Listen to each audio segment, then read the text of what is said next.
Je vous salue dans le nom précieux de notre Seigneur et Sauveur Jésus-Christ. Que la grâce et la paix de notre Seigneur et Sauveur Jésus-Christ soient avec nous tous. Et nous allons poursuivre notre série de messages sur Plus fort que les géants. C'est le titre qui a été choisi par le Saint-Esprit pour vous transmettre les messages que nous avons commencé à entendre depuis plusieurs dimanches. Plus fort que les géants, 1 Samuel 17, verset 45. Seulement nous allons faire la lecture du verset 45.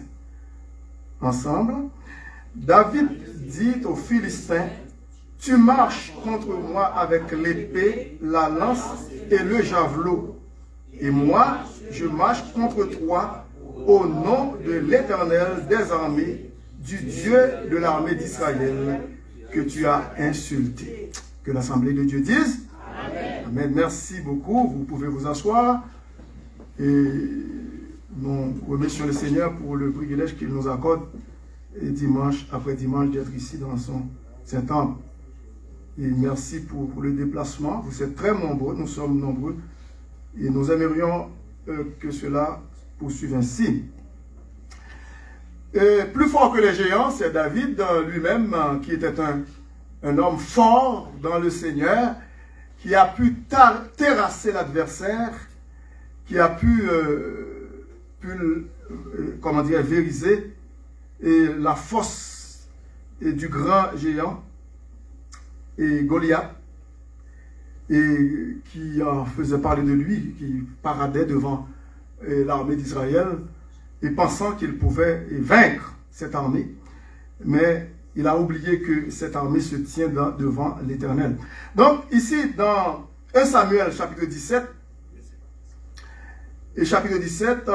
le verset 45, David dit aux Philistins, « Tu marches contre moi avec l'épée, la lance et le javelot. » Il dit des équipements militaires de l'époque, parce que c'était comme indispensable pour quelqu'un qui allait affronter ou confronter une armée étrangère, ennemie, de ne pas se revêtir de ses armes. Et c'est pour cette raison que nous pouvons voir aussi ces armes. Et bien sûr, ce grand géant Goliath, non seulement il était un géant, il avait de la force, il avait de la capacité pour tuer les gens, mais il fallait aussi qu'il se revête des armes de l'époque. Qui veut dire, il y a l'épée, la lance et le javelot. L'épée, la lance et le javelot. De l'autre côté, dans l'autre tableau, qu'est-ce que David, le petit David, un jeune, qu'est-ce qu'il avait comme costume militaire, comme équipement militaire pour combattre ou pour aller même se tenir devant un tel géant? Eh bien, la réponse est que rien, presque rien. David ne faisait pas le poids du point de vue humain, ne faisait pas le poids devant ce grand géant, qui était un homme qui faisait la pluie et le beau temps depuis longtemps. Depuis longtemps, il faisait parler de lui. Alors David n'était pas en mesure, humainement parlant, eh bien, de faire face à ce grand adversaire de taille. Il était humainement impossible qu'un jeune garçon se tienne devant un tel géant pour le défier. Humainement, c'est impossible. Et lorsque nous lisons le passage de l'Écriture le concernant, on voit même la moquerie qui sortait des lèvres de Goliath. Et à un certain point, il avait quand même raison du point de vue humain, parce qu'il regardait David comme un petit bambin qui jouait dans sa barbe. Donc, il ne prenait pas David au sérieux. Mais il y a quelque chose que David a dit au verset 45. C'est déconcertant. Lorsque David a dit, tu marches contre moi avec l'épée, la lance et le javelot. Et moi, je marche contre toi au nom de l'Éternel. Qui veut dire, je n'ai pas d'autre âme. Je n'ai pas d'âme, Goliath. Comme toi, tu en as. Mais j'ai l'Éternel avec moi. Est-ce que vous êtes là? L'Éternel des armées. Et moi, je marche contre toi au nom de l'Éternel des armées. Yahvé Shabaoth en hébreu, l'Éternel des armées, ou Yahweh Shabaoth, du Dieu de l'armée d'Israël que tu as insulté. C'est pas tout simplement l'armée d'Israël que tu as insulté, mais tu as insulté Dieu lui-même. Et puis David a fait des déclarations que nous avons vues quelque temps de cela. Par la foi, il a fait des déclarations. Il a parlé en des thèmes comme « Aujourd'hui, l'Éternel te livrera entre mes mains » au verset 46. « Je t'abattrai et je te couperai la tête. Aujourd'hui, je donnerai les cadavres du camp des Philistins aux oiseaux du ciel et aux animaux de la terre. Et toute la terre saura qu'Israël a un Dieu. » Amen. Toute la terre. Un grand témoignage public. Ça va être publié dans les annales de l'histoire. Tous les gens vont le savoir. Ce qui s'est passé. Comment un jeune garçon pouvait se tenir devant un grand géant de l'époque, il n'y avait pas, qui pouvait se comparer à Goliath. Et non seulement Goliath était un géant, il était armé jusqu'aux dents, alors que David n'avait rien presque. C'est juste un petit festival, ou comment dirais-je, une fronde. Une petite fronde, eh bien, dans laquelle il a mis une petite pierre, ou quelques pierres peut-être. En lançant seulement une pierre, Dieu a su diriger la pierre pour qu'elle puisse atteindre le grand géant Goliath sur son front, et c'est ce qui l'a achevé, l'a terrassé complètement, et que l'armée philistine a pris la fuite. Est-ce que vous êtes là? L'ennemi a pris la fuite. Les ennemis des enfants d'Israël ont pris la fuite grâce, eh bien, à l'intervention de l'Éternel. Je puis tout par celui qui me fortifie. C'est l'Éternel qui le fait, c'est pas moi. Si vous gagnez la bataille, c'est pas grâce à vous, mais c'est grâce à l'Éternel. Comme nous avons vu dans l'école du dimanche ce matin, à chaque fois que les enfants d'Israël, eh bien, ont connu des exploits par la grâce de Dieu, eh bien, ils ont dit des thèmes pour faire comprendre que l'Éternel est bien pour eux. Par exemple, on dit l'Éternel, ma bannière, en hébreu, c'est Jéhovah Nissi. L'Éternel, mon étendard, ma bannière, et aussi mon drapeau. Amen. Et oui, bannière, c'est un drapeau, unifolié. Et bannière, ou l'étendard. Voyez l'étendard céleste qui s'agite au vent. Ensuite, il y a d'autres mots encore qui sont ajoutés dans ce cantique. Voyez l'étendard céleste qui s'agite au vent. Ensuite, c'est en avant, avec le drapeau de l'Éternel, avec l'étendard de l'Éternel, c'est-à-dire avec la bannière Nissi. C'est ça. Oh Jésus, notre espérance, par toi, nous vaincrons. Amen. C'est par Jésus-Christ que nous pouvons vaincre le tentateur. Amen. C'est par lui seul. Si nous nous soumettons à notre Dieu, si nous lui faisons confiance, par notre obéissance à Dieu, nous pouvons connaître des exploits dans notre vie. Mais oui, regardons de près le psaume 20.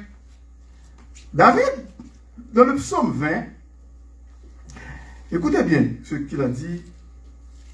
Je vais lire ce psaume. Il a dit que l'Éternel t'exauce au jour de la détresse. Que le nom du Dieu de Jacob te protège. Que du sanctuaire il t'envoie du secours. Que de Sion il te soutienne.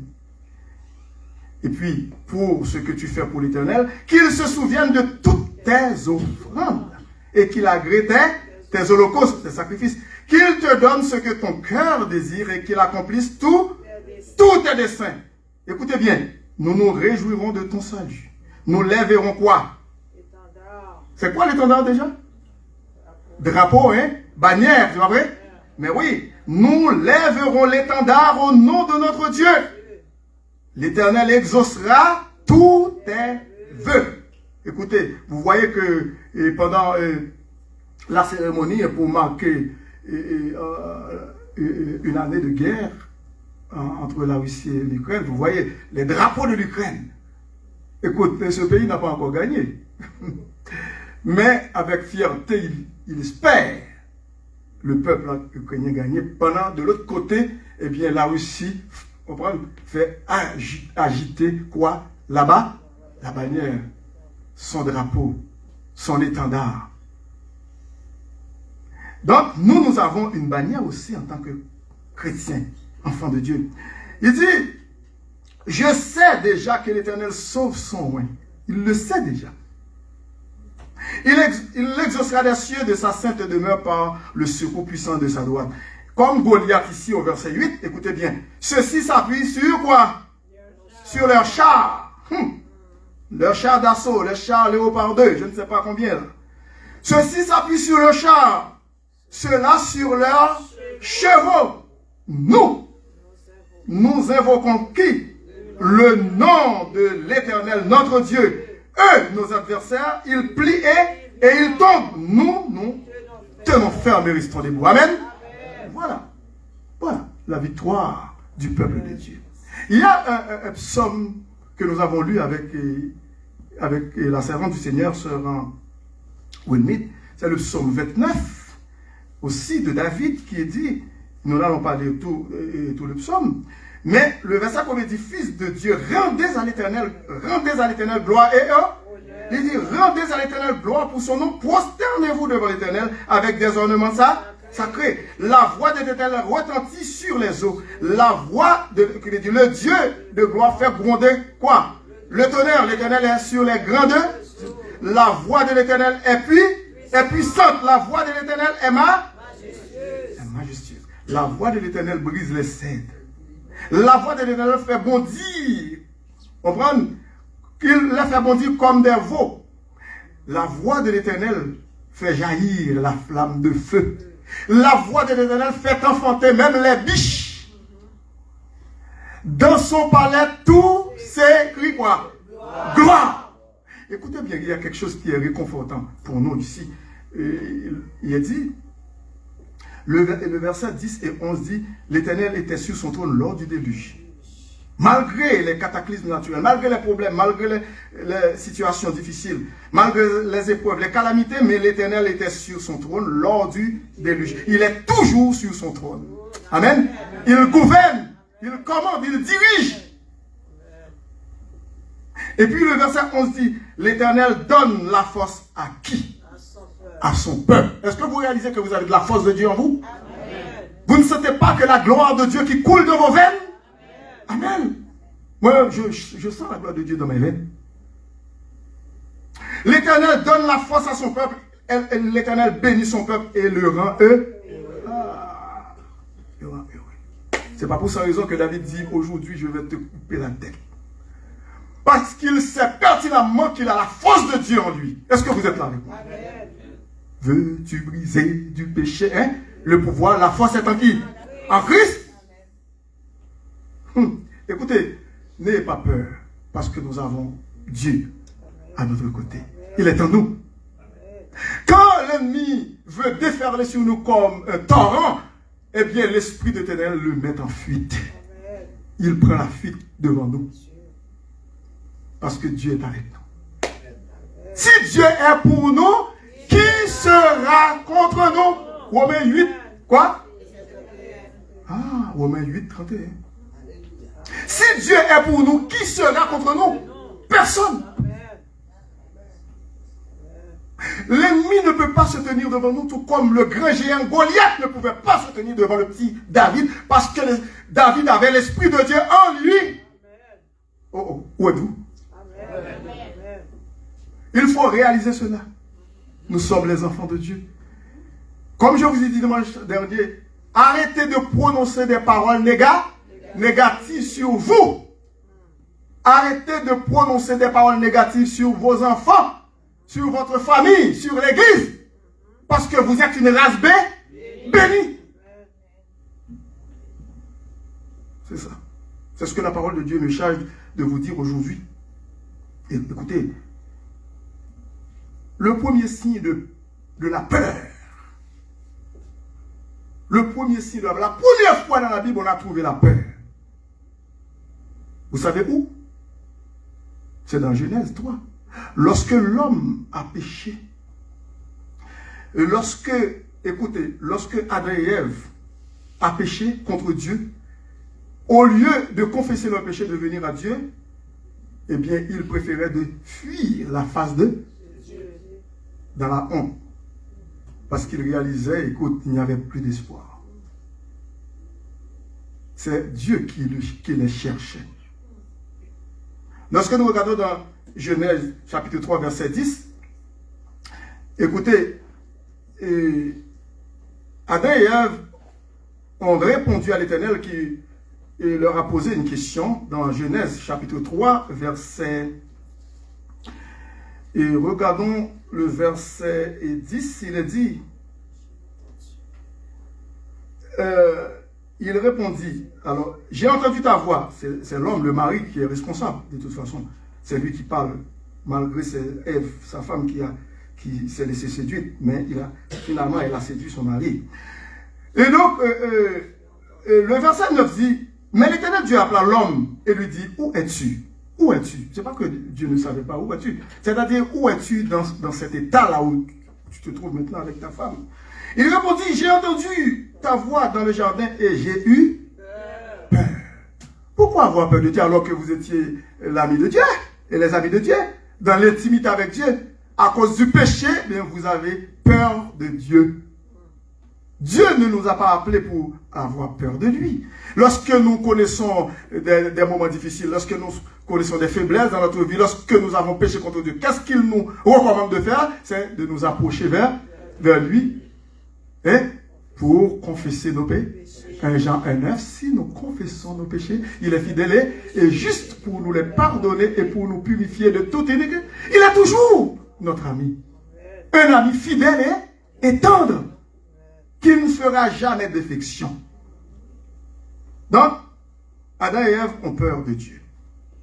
Satan a ri. Il est content de voir ça. Que nos premiers parents ont peur de Dieu. Alors, ils étaient en intimité constante avec Dieu. Ils étaient en relation, en communion avec Dieu. Mais dès que le péché fait son entrée, son apparition, irruption dans la vie de l'homme, eh bien, maintenant l'homme a peur de Dieu. Il se recule, il se cache. Il ne faut jamais faire ça. Il faut toujours venir à Dieu qui pardonne. Amen. Et qui rétablit. C'est ça. Et c'est pour cette raison que la parole de Dieu nous donne des passages bibliques pour terminer ce message d'aujourd'hui. Des passages bibliques, lorsque nous regardons dans 1 Corinthiens 15, verset 57, il faut faire comme David. Hein? Dans 1 Corinthiens, chapitre 15, verset 57, vous connaissez ce passage très bien. Il a dit, mais grâce soit rendue à Dieu qui nous donne la victoire par notre Seigneur Jésus-Christ. Lorsque vous vous sentez abattu, eh bien, citez ce passage-là. Grâce soit rendue à Dieu qui nous donne quoi là? La victoire par notre Seigneur Jésus-Christ. Amen. Et puis dans 2 Corinthiens 2, verset 14, grâce soit rendue à Dieu qui nous fait toujours triompher en Christ. 2 Corinthiens 2, verset 14. Grâce soit rendue à Dieu qui nous fait toujours triompher en Christ et qui répand par nous en tout lieu l'odeur de sa connaissance. Amen. Citez toujours ces versets-là. 1 Jean 4, verset 4. 1 Jean chapitre 4, verset 4. Ne vous laissez pas intimider par le tentateur, par le diable, par vos amis inconvertis, par des gens de ce monde. Et 1 Jean 4, verset 4. Écoutez bien. Écoutez, il dit, vous, petits enfants, vous êtes de Dieu et vous les avez vaincus. Qui veut dire, le malin, le diable, avec tous ses acolytes, ses rebelles, ses serviteurs rebelles contre Dieu. Parce que celui qui est en vous est plus grand que celui qui est dans le monde. Amen. Vous êtes capable de dire ça dans les temps d'adversité? Oui, par la grâce de Dieu. Nous sommes capables de le dire. Dans Romains 8, 37, pour terminer avec ce passage, et prochaine fois je viendrai avec d'autres passages pour vous. Romains chapitre 8, verset 37. Et Romains. C'est ça. Mais dans toutes ces choses, alléluia, dans toutes ces tribulations, ces persécutions, les déboires qui nous assaillent jour après jour, il dit, nous sommes plus que vainqueurs par celui qui nous a aimés. Car, ensuite, il y a un autre verset. Car j'ai l'assurance que ni la mort, ni la vie, ni les anges rebelles, ni les dominations, les puissances de ce monde, dans les hauteurs, dans les cieux et sur la terre, ni les choses présentes, ni les choses à venir, que je ne sais pas qu'est-ce qui va m'arriver plus tard, eh bien, ni les puissances, ni la hauteur, comme Goliath, ni la profondeur, ni aucune autre créature ne pourra nous séparer de l'amour de Dieu manifesté en Jésus-Christ notre Seigneur. Que le Seigneur bénisse. Plus fort que les géants. Je vais prier avec les gens qui n'ont pas encore Jésus-Christ. Ils peuvent faire cette courte prière avec moi pour le recevoir dans leur cœur comme leur sauveur, Seigneur personnel. Père Saint, je te demande pardon pour mes péchés. Je vivais dans la désobéissance contre toi. Mais tu as envoyé ton Fils unique Jésus mourir pour moi sur le bois infâme de la croix. Il a versé son sang précieux pour me donner la vie éternelle. Maintenant, Seigneur Jésus, je te reçois comme mon sauveur et Seigneur personnel. Entre dans ma vie, fais de moi un enfant de Dieu par ton Saint-Esprit pour l'éternité. Amen. Alors, cette prière que vous venez de faire avec moi, sachez bien que si vous êtes sincère, vous avez déjà Jésus-Christ dans votre cœur comme votre sauveur et Seigneur personnel. Alors, d'ici là, que le Seigneur vous bénisse et passez une très bonne semaine sous son regard tout-puissant. C'était votre serviteur, pasteur Jean Level, jeune, qui vous dit au revoir et à la prochaine. Merci.